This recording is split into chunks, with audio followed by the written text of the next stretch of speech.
Hello everyone, welcome to Thinking Podcast Club of Kautilya School of Public Policy. We are excited to have two eminent personalities with us to have an interactions on the topic how to systemize your efforts for meaningful career. First, let me introduce Shri Rishi Kumar Shukla, who has served as a director of a Central Bureau of Investigation, and prior to that he was a DGP of Madhya Pradesh. He has a vast experience in law enforcement, investigations and intelligence at both center and a state level.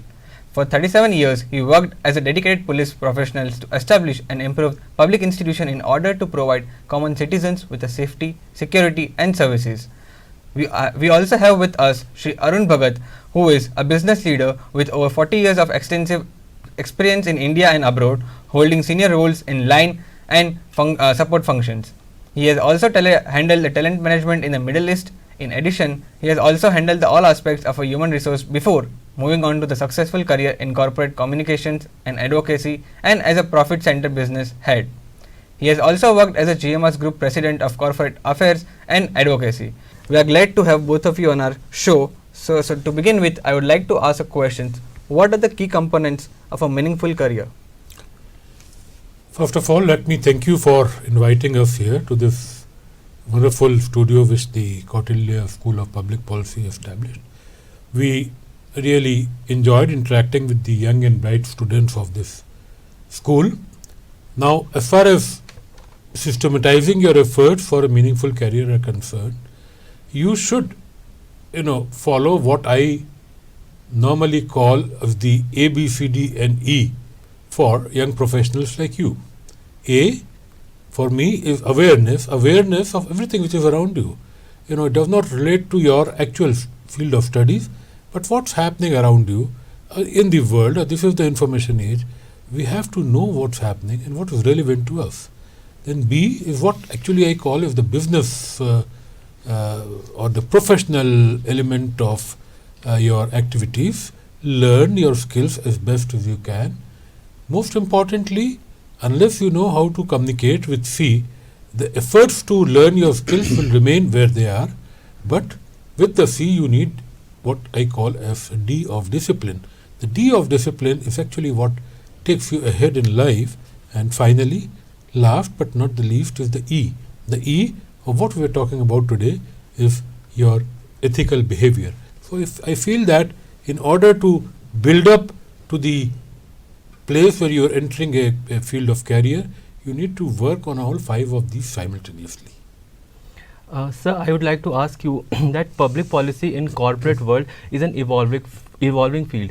As a student of this discipline, we would want to know what are the different roles which we could perform in the world of corporate. Well, public policy, obviously, in the corporate world is not something that you define yourself per se. Public policy is largely in the realm of the government's job.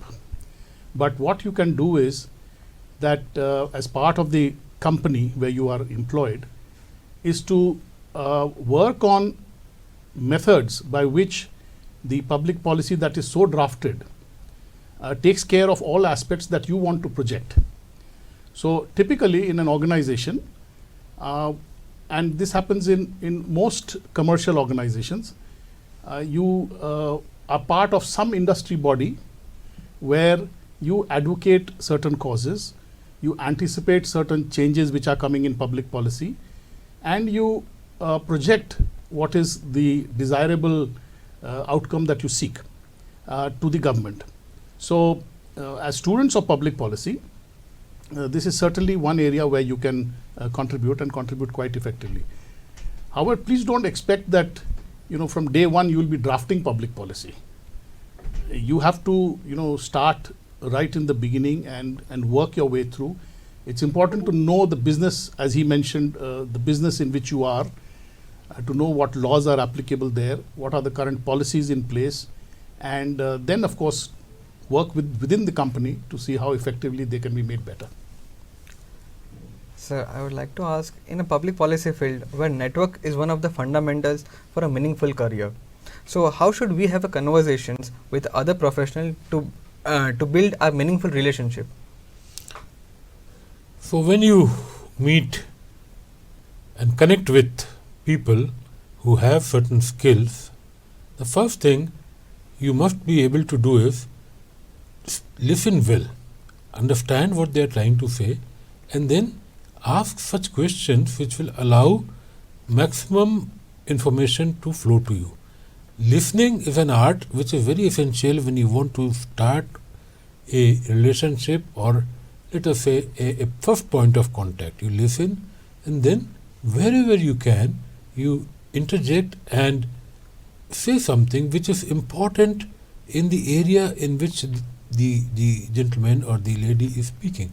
So the thing is that you should be able to be knowing enough to ask one pointed question and allow the conversation to flow. The conversation should flow. That is the way of establishing contact. Sir, I would like to ask you, can you tell us about one latest trend in this field which all of us as a student should be aware of, so that we can work on that particular trend in order to build a career which will be very meaningful for us? Oh, there are far too many. But I think what is important is to realize, how public policy is framed. And that means getting down to the nuts and bolts of what is the organization structure, how does information flow from where it is developed, and trying to understand that is something that actually is not a latest trend. It's always been there, but is something that you need to really know well. Because please understand that by merely talking to a political master, if I may use that word, you're not necessarily going to get the best public policy drafted. You really have to work within the bureaucracy, you have to work within the other stakeholders, and that is something that needs to be developed by every student of public policy. So I think there are a number of factors, but I think one of the ways to do it is to know how the nuts and bolts work. Sir, these days now youngsters are facing the lifestyle diseases which are impacting their professional life as well as personal life. So what advice you would like to give to youngsters to give adequate importance to health and career simultaneously?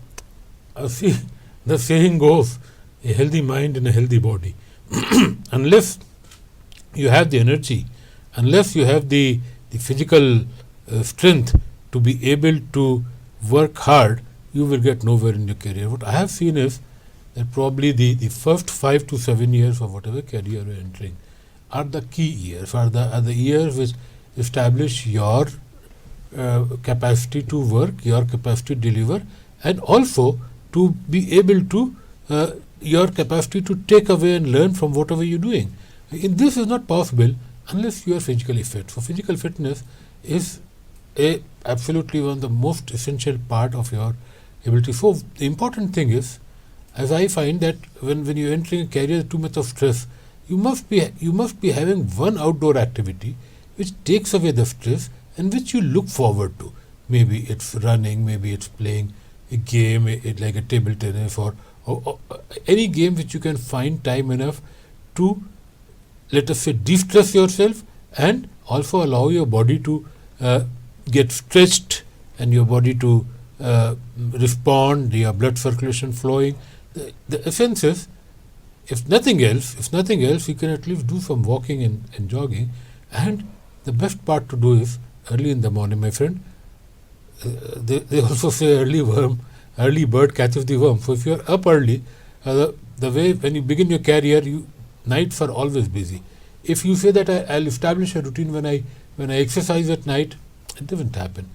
Mornings are good. Mornings you are fresh. You have the gyms, you have the parks, you have and you have games, of course. So if at least pick up one of these routines, the routines is what establishes you as a person, and it will also get in that sense of discipline which is required for you to function. So I'd like to say you that in Kautilya we have some students and some of our friends who are very regular to games such as badminton and table tennis, which is definitely helping us a lot. Wonderful. So now I would like to ask you a question regarding ethics. So as we discussed in our session prior to this, that there can be situations of ethical person in an unethical organization. So in those cases, for that individual, it can be sometimes very challenging for grow as a person. So in those situation of dissonance or dilemma, what should be their approach be? I think very simple, stick to your principles. If your principles do not permit it, please don't do it.